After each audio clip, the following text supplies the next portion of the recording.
Donc vous ouvrez die-cut présentoir.jpeg dans Illustrator, d'une manière ou d'une autre, vous l'amenez dans Illustrator.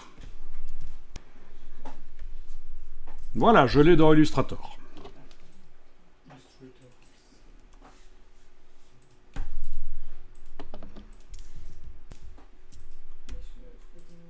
Voilà, Alt roulette, on voit que c'est bien le JPEG bien pourri que j'ai amené dans Illustrator.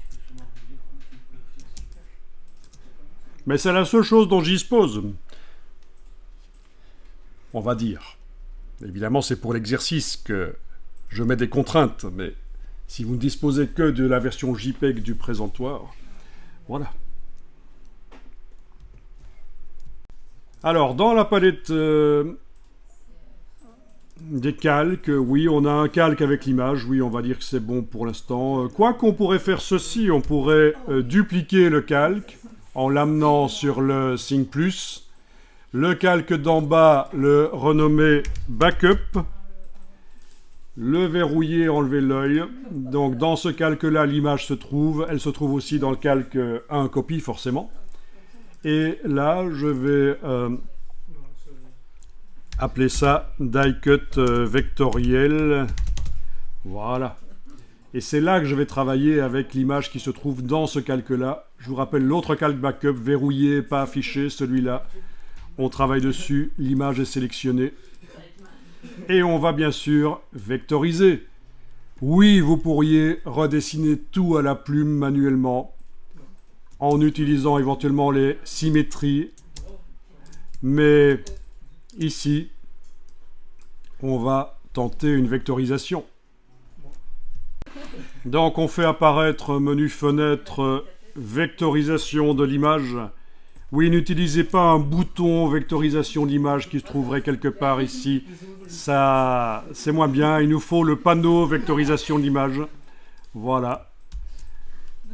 Alors, il ne reconnaît pas l'image, c'est habituel, tout est grisé. Il faut cliquer à côté de l'image avec le pointeur et recliquer sur l'image. Et là, il reconnaît que l'image est là. Voilà.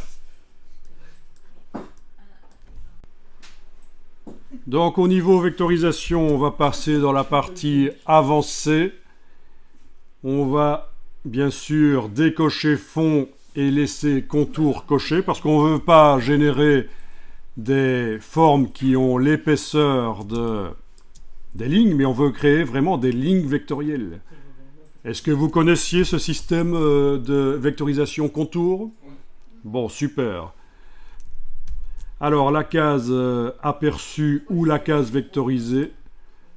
Voilà, et on voit le résultat de la vectorisation. Si on clique sur l'œil ici, bien sûr, vous savez qu'on revoit temporairement l'image quand on clique sur l'œil. L'image source.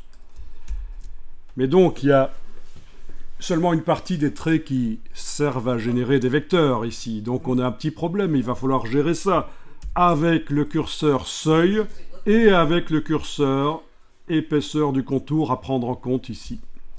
Donc le curseur seuil, déjà, j'essaye de modifier. Bien sûr, j'aurais pu épaissir les traits dans Photoshop avant d'amener l'image, avec filtre divers minimum, par exemple. Mais donc voilà, en jouant sur le curseur seuil, ça aide déjà. Et le curseur contour peut aider aussi. Il risque d'y avoir des trous à certains endroits. D'ailleurs ici, je vais peut-être expressément, oui, je vais expressément créer des trous. Voilà. Voilà, je vais vectoriser comme ça. Et j'ai les trous qui ne devraient pas se trouver là, mais pour l'exercice, en supposant que vous n'arrivez pas à générer un tracé continu, on va bien sûr faire du CTRL-J, peut-être pas pour certains, ça dépend pour lesquels. Quand évidemment on est sur une droite, le CTRL-J, le commande-J pour joindre va servir, sinon il faudra peut-être faire une petite retouche manuelle.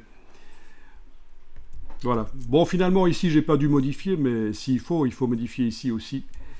pour arriver à générer quelque chose. Alors, ce fichier, je vais l'enregistrer déjà tel quel dans le dossier présentoir en 3D. Voilà. Je vais l'appeler die-cut vectoriel-01. Voilà.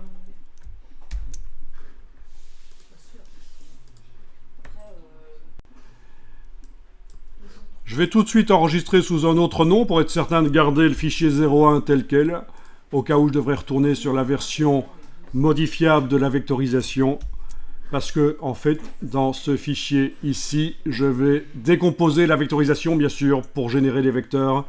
Donc, objet vectorisation de l'image décomposée. Objet vectorisation d'image décomposée. Et voilà, les vecteurs arrivent. Et si on fait un commande Y sur le Mac, CTRL Y sur le PC, on voit les vecteurs sans l'épaisseur et vous avez un seul trait. Si vous en avez deux, c'est que vous avez généré des formes au départ du dessin parce que vous étiez avec l'option fond cochée au lieu de l'option contour dans la vectorisation.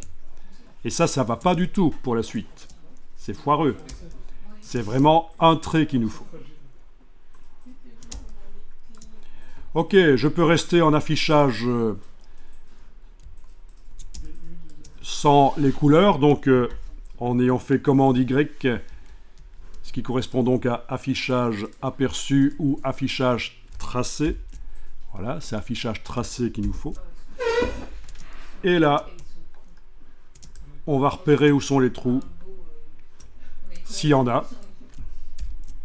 Oui, les lignes rouges pointillées qui montrent les plis n'ont pas été prises en compte. Hein. Il va falloir les redessiner, mais c'est pas très grave. Elles sont faciles à redessiner. Alors, flèche blanche, j'englobe les deux.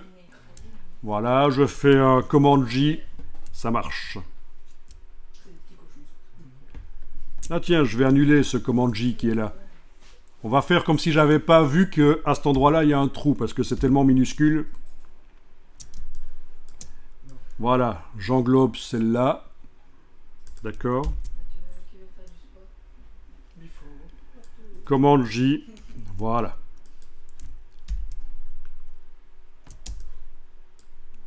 Il y a plusieurs petits trous. Ok. Alors, j'englobe ça éventuellement. Commande J. Mais là, c'est un peu foireux. Il va peut-être falloir aller modifier quand même les tangentes. Peut-être ajouter une tangente aussi. Bien sûr, avec l'outil de conversion de point d'ancrage. Voilà. En cliquant et en bougeant. Pour essayer d'obtenir quelque chose de sympa. Et de correct.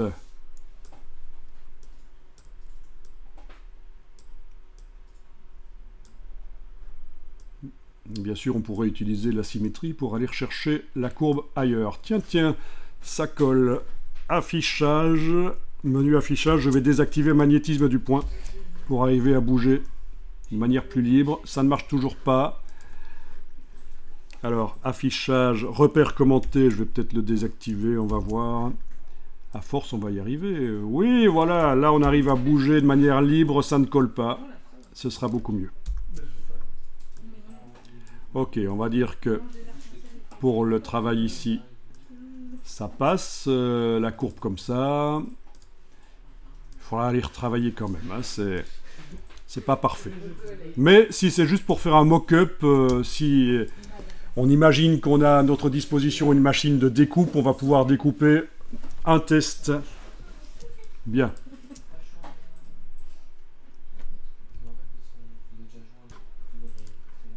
Voilà, j'enregistre, fichier enregistré.